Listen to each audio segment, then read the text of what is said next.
हर व्यक्ति जवान बने रहना चाहता है, जवान दिखाई देना चाहता है। नहीं चाहता कि उसके चेहरे पे झुर्रियाँ आएँ, अन्य अन्य रोगों से वो घिर जाए। लेकिन हमारी अपनी गलतियों के कारण, त्रुटियों के कारण मोटापा घेर लेता है, चेहरे पे झुर्रियाँ आ जाती है। हर समय हम अपने को थका थका सा महसूस करते हैं। क्या आप चाहते हैं कि आप सभी हर समय प्रसन्नचित्त रहें? इसके रहस्य के बारे में जानना चाहेंगे कि हम कैसे अपने को युवा महसूस करें। इसके लिए कुछ नियम हैं, उनकी चर्चा करना चाहूँगा। उनको जीवन में अपनाइए, लंबे समय तक जवान बने रहेंगे। 80 साल की उम्र में भी अपने को 20 साल का महसूस करेंगे। शरीर में ऊर्जा का संचार होगा, न थकान रहेगी, न आलस आएगा। त्वचा की चमक ज्यों की त्यों बनी रहेगी। शरीर दृढ़ होगा, मस्तिष्क की कार्यक्षमता बढ़ेगी और आप सदैव अपने को फुर्तीला महसूस करेंगे। पहला बिंदु है, सदैव ब्रह्म मुहूर्त में उठिए। 4-5 बजे के बीच में उठिए। नहीं उठ सकते तो कम से कम 5 बजे उठ जाइए। उस समय दिव्य शक्ति हमें प्राप्त होती है और बुद्धि तीव्र होगी। सभी संत महात्मा महापुरुष जल्दी उठते थे। वे जो चाहते थे उन्हें प्राप्त हो जाता था। उस समय शुद्ध वायु प्रवाहित होती है। हर अंग का कायाकल्प होता है। शुद्ध, स्वच्छ, पवित्र वायु हमें उपलब्ध होती है। प्योर ऑक्सीजन, प्योर ओजोन से हम सरडोब हो जाते हैं। दूसरा बिंदु है, सुबह उठ के योग प्राणायाम करें। इससे हम स्वस्थ रहेंगे। शरीर वज्र की तरह मजबूत हो जाएगा और साथ में लचीला भी होगा। हमारे जोड़ लचीले बने रहेंगे। प्राणायाम करने से मन की चंचलता में ठहराव आएगा। मन में प्रसन्न रहने से हम स्वस्थ रहेंगे और दीर्घकालीन स्वस्थ व निरोगी बने रहेंगे। 30 से लेके 45 मिनट तक योगासन करें। 15-20 मिनट प्राणायाम करिए। उसके बाद ध्यान करिए, जिससे आप तनाव व चिंता से मुक्त रहेंगे।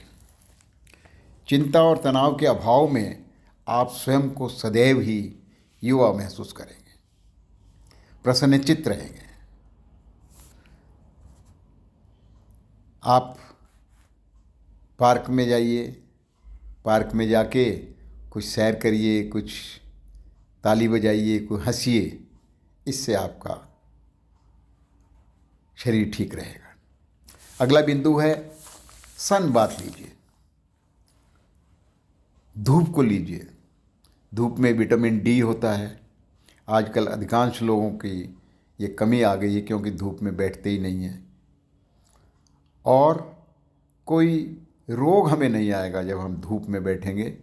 संसार में हर व्यक्ति में जीवनी शक्ति सूर्य के कारण ही है। ऑक्सीजन इसी से उपलब्ध रहती है। भोजन भी इसी की गर्मी से वजह से पकता है और हमें प्राप्त होता है। हड्डियाँ हमारी शक्तिशाली सूर्य से बनती हैं। दिमाग का कार्य करने की क्षमता भी सूर्य के कारण है। सूर्य नमस्कार और सूर्य को अर्घ देने का इसीलिए चलन हमारे जीवन में था। इसका विधान बहुत इम्पोर्टेंट था। सूर्य आपको शक्ति देता है। लोगों की धारणा बनती जा रही है कि धूप में रंग खराब हो जाता है, त्वचा खराब हो जाती है। आप सुबह के समय बैठिए या शाम को सूरज गुरूब होने से पहले बैठिए। हकीकत में ये सूर्य के कारण मस्तिष्क एक्टिव रहता है, कार्यान्वित रहता है। सूर्य की किरणों से चमत्कारिक लाभ हमें मिलते हैं। सूर्य स्नान का प्रचलन पाश्चात्य देशों में भी है। बीच पे नहाने के बाद धूप लेने का चलन है। इससे हम दीर्घायु होते हैं, स्वस्थ होते हैं। फिर अगला बिंदु है भोजन सात्विक हो हमारा, मित भूख हो, भूख से कम खाएं, फल और सब्जियां अधिक प्रयोग में लाएं, मिर्च मसाले कम से कम लें। फल सब्जियों को पचाने में कम ऊर्जा लगती है और समय भी कम लगता है, जबकि पका हुए भोजन को पचाने में अधिक समय और अधिक ऊर्जा प्रयोग में आती है।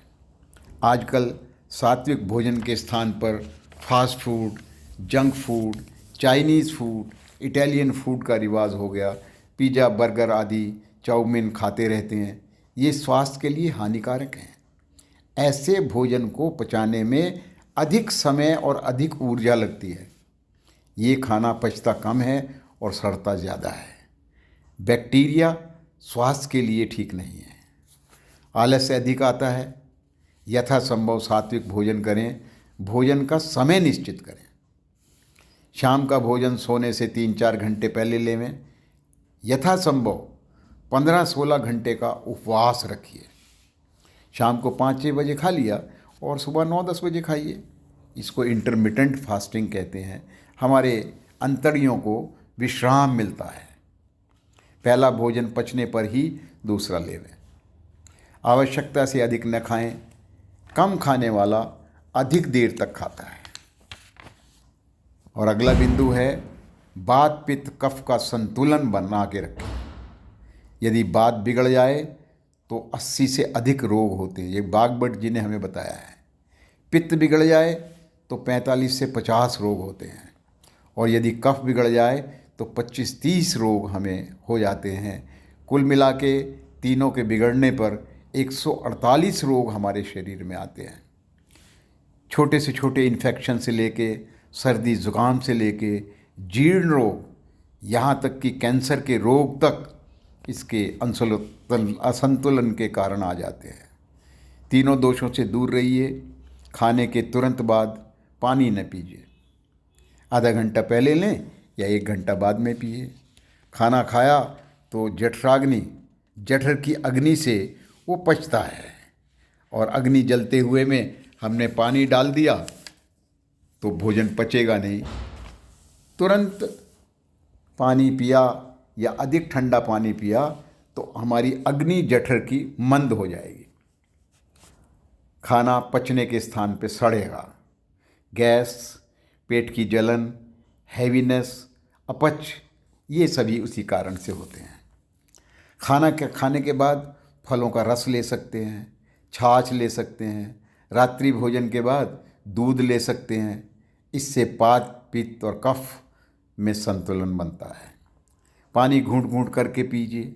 इससे लार खाने में मिल के जाएगी, जो कि क्षारीय होता है, पेट में अम्ल होता है, उसके साथ मिल के अम्ल को नष्ट कर देती है।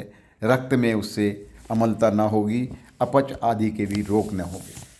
और सबसे महत्वपूर्ण बिंदु है, कुछ समय के लिए एकांत में शून्य में बैठिए। कम से कम 10-15 मिनट प्रातःकाल या सायंकाल, रात को सोने से पूर्व कुछ समय के लिए सब कार्यों से निवृत्त होकर बैठें। विचार करें, कहीं से मैं आया हूँ, कहीं मुझे जाना है, क्या मैं कर रहा हूँ और क्या मुझे करना चाहिए। ये 4 बिंदु हैं। ये सभी ग्रंथों का सार है। अपने द्वारा किए गए कार्यकलापों पर दृष्टि डालें तथा जो मुझे करना चाहिए उसके बारे में विचारें। इससे सत्कर्म करने में प्रेरणा मिलेगी और उसमें वृद्धि होगी। और दुष्कर्म जाने अनजाने में जो हुए हैं उनसे भविष्य काल में न करने की प्रेरणा मिलेगी और हमारा संकल्प दृढ़ होगा। यदि ये 6 कार्यों को, 6 नियमों को जीवन में हम अपना लें, अपने आचरण में ले आएं, तो निश्चित ही हमारे अंदर नव चेतना, नव स्फूर्ति का संचार होगा। कभी भी थकावट का एहसास नहीं होगा और हम अपने को सदैव सकारात्मक और युवा महसूस करेंगे। धन्यवाद।